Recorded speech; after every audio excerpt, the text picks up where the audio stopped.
नमस्कार दोस्तों। आज हम लोग बात करने वाले हैं एक ऐसी चीज जिसको लेकर परिवार वाले हों या बाहर वाले सबको थोड़ी थोड़ी चिंता होती रहती है। शादी एक ऐसी चीज जिसको लेकर हर कोई दिमाग में कुछ ना कुछ पहलू जमाए बैठा हुआ होता है। तुम्हारी शादी नहीं हो रही, तुम सेटल नहीं हो पा रहे हो, तुम सोच नहीं पा रहे हो, इसके बारे में सब कोई सोचता है। इंसान अच्छा हो बुरा हो कोई कुछ नहीं देखता। तुम सेटल हो जाओ, कुछ हो या ना हो किसी को कोई फर्क नहीं पड़ता। और इसी शादी के बीच में अगर कोई ऐसी चीज आ जाए जिसको लेकर इंसान स्ट्रेस में आ जाए तो वो खराब चीज होती है। लेकिन देखा जाए तो आज हम लोग बात करने वाले हैं डाउरी, माने तो दहेज, जिसको न्यू नाम दिया गया है गिफ्ट का। जिसको बोलते समय ये लगता है कि भाई पहले लोग कहते थे कि दहेज देना या लेना बंद हो चुका है, लेकिन कुछ ऐसे केसेस देखने को मिल रहे हैं जिसको देखकर ये लगता है कि साला ये नहीं बंद होने वाला और ये चलता रहेगा। लोगों के माइंडसेट, लोगों की बातें, लोगों का जो अंदर से घुसी हुई चीजें हैं ना, वो साला नहीं निकलने वाली हैं। कुछ लोगों को ये लगता है कि पैसा मांग लेंगे, हमारे पास नहीं है, गाड़ी नहीं है, कार नहीं है, मांग लेंगे चल जाएगा यार, गिफ्ट है क्या ही जाता है। इसी को देखते हुए एक केस सामने आया जिसको सुनकर समझकर ये नहीं समझ में आता है कि ये क्या हो रहा है। नोएडा की ही खबरें हैं। समय निकलता जाता है और पता ही नहीं चलता है क्या हो जाता है, और थोड़ी दिन ये केसेस चलते हैं, कुछ दिन बाद दब जाते हैं और किसी का कोई पता नहीं चलता। पहला केस भाई साहब जिसका नाम है त्रिशा डाउरी केस। इस केस में तीन पहलू हैं, तीन कैरेक्टर हैं जिनके ऊपर ये कहानी चलने वाली। पहले है वो लड़की जिसके साथ ये घटना हुई, उसका नाम है त्रिशा शर्मा। पेशे से इन्फ्लुएंसर मान लो, कंटेंट क्रिएटर मान लो, जिसने 2 मूवीज तमिल मूवीज में काम किया और अच्छा खासा चीजों को मैनेज कर रही थी। शादी हुई, समय बीता और भाई साहब ज्यादा समय भी नहीं हुआ। देखा जाए तो इनके परिवार में वही 2 लोग या 3 लोग जो सबसे जो मायने रखते हैं, सास ससुर जो पति होता वही ज्यादा मायने रखते हैं एक लड़की के लिए। सास पेशे थी जज, जो रिटायर हो चुकी थी, और जो पति था वो था क्रिमिनल टाइप, जो कोई जॉब होती है उसी में था। तो भाई साहब अब इसमें देखा जाए तो पढ़े लिखे लोगों में एक मेंटेलिटी होती है कि वो इन सब फालतू की चीजों में नहीं पड़ेंगे, और लड़की को भी यही महसूस हो रहा होगा कि ऐसा कुछ नहीं होगा, सब मैनेजमेंट अच्छा होगा, अच्छे लोग हैं। और ये लोग मिले थे एक डेटिंग ऐप से। ऐसे ही चीजें चलती रही, टाइम निकलता और समय बीतता गया। और फिर लोगों के माइंडसेट में ये होता है कि पति पत्नी होते हैं तो वो थोड़ा बहुत झगड़ा हो जाता है या फिर थोड़ी बहुत लड़ाई हो जाती है, तो फिर होता रहता है। ऐसा ये भी माना गया है कि कुछ लोग ये सोचते हैं माँ बाप में कि अगर हमारी बेटी को हमने विदा कर दिया है तो भाई उसके बाद हमारा कोई घंटा मतलब नहीं है, भाड़ में जाओ। ये माइंडसेट होता है कुछ ऐसे लोगों का, कम दिमाग लोगों का, जिनको ये लगता है कि यार हमने तो बस झेल दिया है भाई, बस निकाल दिया है बाहर, हम छूट चुके हैं एक ऐसे चीज से जिससे हमें निकलना था, ये सोचकर। और इस केस में भी वही मायने रखता है। इसमें इंसान के बारे में जानना और पहचानने का कोई टाइम ही लगता है नहीं मिला, तभी तो इतनी जल्दी चीजें हुई हैं। ऐसी चीजें तभी देखी जाती हैं जब इंसान के बारे में आप जानते ना हो, पहचानते ना हो, उसके रंग रूप और उसके कारनामे के बारे में आप जानते ना हो। इस केस में भी ऐसा ही देखने को मिला। इसमें हुआ ये कि शादी के कुछ महीने या साल बाद झगड़े होने लगे, लड़ाइयां होने लगी, और इतनी ब्रूटली लड़ाई होती थी कि बहुत खतरनाक होती थी। एक बात और उठती है, इस केस में एक टाइम आया जब उस लड़की ने हार मान ली। हार मान ली मतलब कि सहन करने की शक्ति खत्म हो चुकी थी। उसने छोड़ दिया कि अब हमारे मन से निकल चुका है ये चीज। तो उसने अपनी माँ को व्हाट्सएप चैट करी कि मुझसे नहीं सहन हो पा रहा, मैं नहीं झेल पा रही हूं इस आदमी को। और फिर क्या आंसर आता है वहां से, सहन कर लो, घर तो बचाना है तुमको, रहना तो पड़ेगा ही, थोड़ी बहुत लड़ाई हो जाती है, घर परिवार चलाना। ये आंसर आया। और जिसके साथ बीत रही होती है ना, उसको पता चलता है कि क्या फीलिंग है अंदर से। फिर उसके बाद जब इंसान चला गया, फिर उसके बाद लोग रोने आते हैं। जो टाइम होता है ना, उस समय पर अगर इंसान हाथ आगे ना बढ़ाए ना, तो भैंस की यहां कुछ नहीं होता। इस केस में भी वही हो रहा। पहले तो देखा नहीं गया, फिर उसके बाद एक सीसीटीवी फुटेज मिली मुझे, जिसमें हो ये रहा था कि पहले जो त्रिशा शर्मा थी वो ऊपर सीढ़ियों से आई, फिर ऊपर के चंद सेकेंडों में ऐसा क्या हो गया जिसके बाद वो नहीं रही। और इस खबर को देखते हुए ऐसा भी देखने को मिला, इंसान को इंसान समझ ही नहीं पा रहा। और मैंने ऐसी कहानियों में ये जरूर सुना है कि औरत औरत की दुश्मन हो रखी है। यहां पर देखा जाता है तो जो इनकी मम्मी थी, जो कि एक पेशे से औरत थी, वो चाहती तो बातचीत कर सकती थी, लेकिन उनको समाज, इज्जत, भाई साहब वो नहीं उतरना चाहिए। अपना इंसान चला जाए, कुछ भी हो जाए, कोई घंटा फर्क नहीं पड़ता।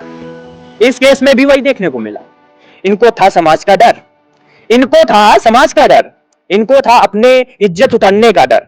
इस वजह से वो इंसान चला भी गया तो इनको कोई फर्क नहीं पड़ा। अब ये लोग रोने में लगे हुए हैं। इनका ये कहना है कि फांसी मिलनी चाहिए। समय निकलने के बाद इंसान हर कोई बोलना चला जाता है। और भाई साहब, इस केस की सबसे मेन जड़ ये है कि इंसान अपने अपने को नहीं समझ पा रहा।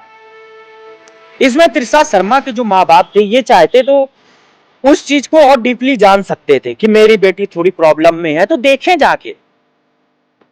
नहीं, ऐसा हुआ ही नहीं। और ये भी प्रॉपरली नहीं कहा जा सकता है हम लोगों के मुंह से कि अंदर क्या चल रहा था उस समय पर। जो हम लोगों को सुनने को मिलता वही बात हो।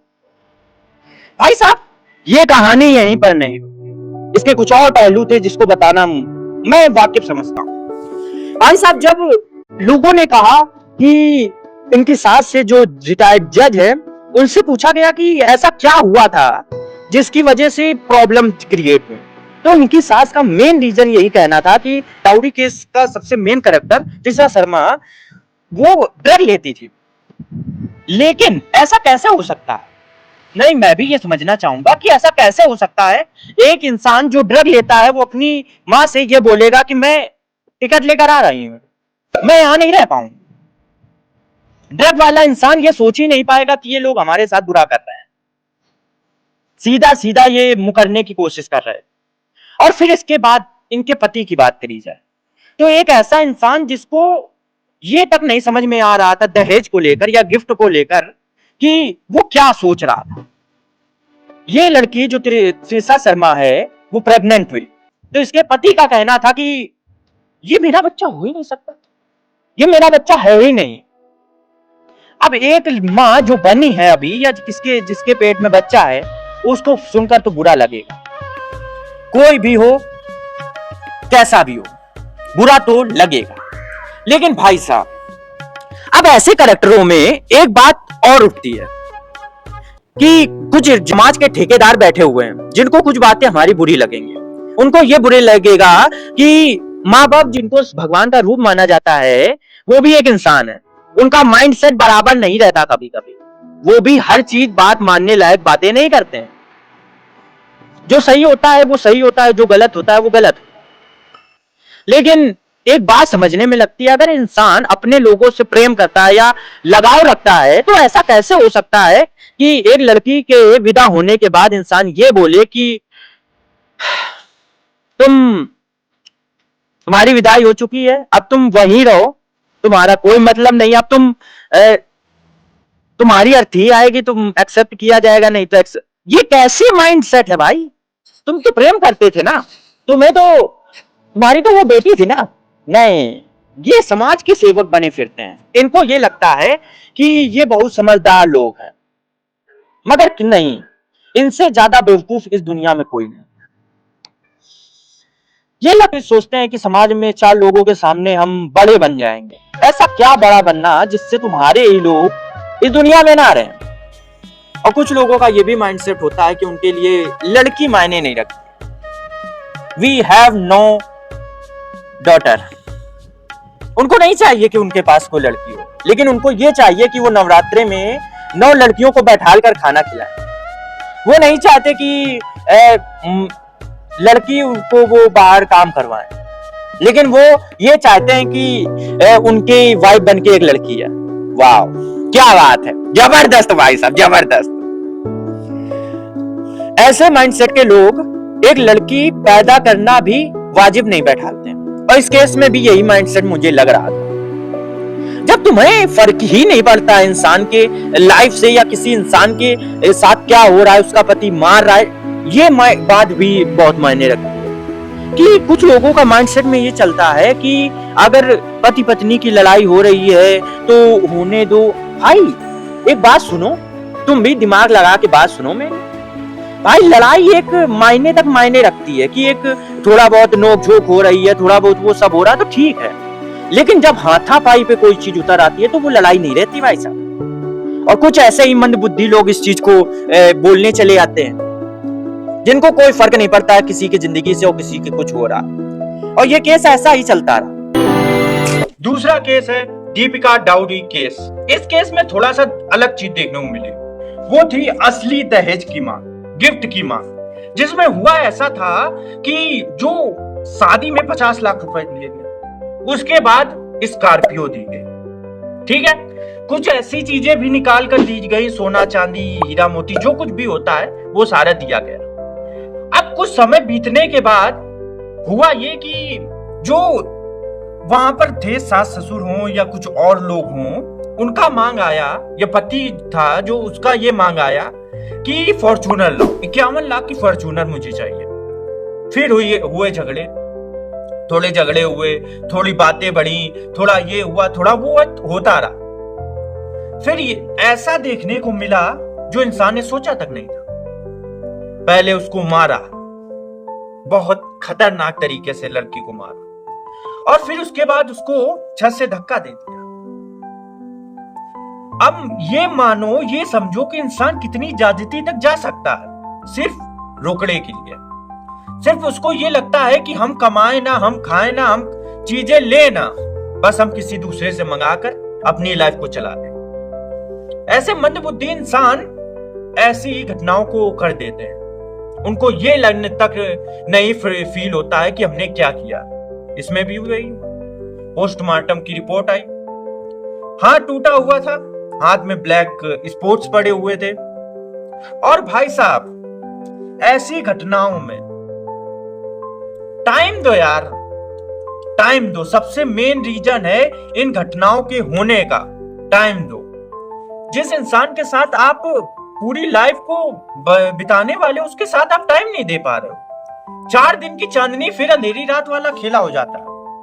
इनको ये लगता है कि 4 दिन में हम ढूंढ के 4 दिन के बाद हम सारी चीजें कर देंगे, और हमें ये तक फील नहीं होने देते ये लोग कि सही है, गलत है, बेकार है, बुरा है, क्या है, कुछ नहीं। ऐसा ही इन सब दोनों केसों में हुआ। मगर मेरा सिर्फ यही कहना है कि भाई साहब, अब तुम लड़की हो, तुम्हें सिर्फ खुद झेलना पड़ेगा। अब यहां पर देखा जाए तो माँ बाप ने भी साथ नहीं दिया तुम्हारा, तुम अकेले थे। जब तुम्हारा टाइम आया तो तुमसे ये कह दिया कि गया कि तुम समाज के डर से तुम शांति से बैठे रहो, झेलते रहो उस चीज को। वो इंसान चले गए। अब उसके बाद वही कुछ लोग जो उस समय पर साथ दे सकते थे लेकिन उन्होंने नहीं दिया, अब वो रोएंगे आके, कहेंगे कि हम कर लेते, हम वो कर लेते, लेकिन वो इंसान तो चला गया। भाई साहब बुरा लगता है यार देख के कि किसी दूसरे को पैसे के लिए मार दो, खत्म कर दो उस इंसान को। और लड़कियों में तो ये बेहतर चीज देखी जाती है कि इंसान, कोई लड़की अगर बढ़ रही है और इसको खत्म करना है तो कुछ ऐसे इंसान के साथ उसको जेल दो जिससे वो खत्म हो जाए, ना वो आगे बढ़ सके ना वो पीछे देख सके।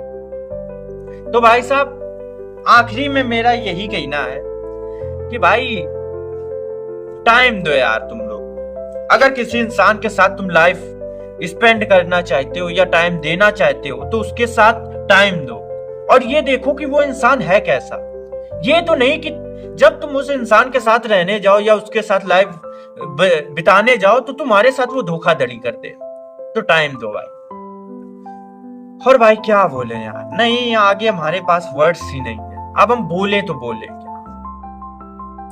ये घटनाएं हर दिन होती हैं, और फिर जब इन चीजों का सीधा सीधा मकसद माँ बाप को कहा जाता है तो कुछ ऐसे लोग आ जाते हैं जो कहते हैं कि ये बच्चों की गलती होगी, ये होगा, वो होगा, 484 बातें बताते हैं। उनको कोई मतलब नहीं है तुमसे। चलो भाई चलते हैं, तुम्हारा जो ओपिनियन हो तुम कमेंट कर देना। और भाई साहब एक ही बात कहना चाहेंगे कि बुरा लगता है, बेकार फील होता है। और इस वीडियो को ज्यादा से ज्यादा तुम शेयर कर सकते हो, लोगों के पास पहुंचा सकते हो, और लाइक करो, कमेंट करो, सब्सक्राइब करो, जो तुम्हारा मन हो करो।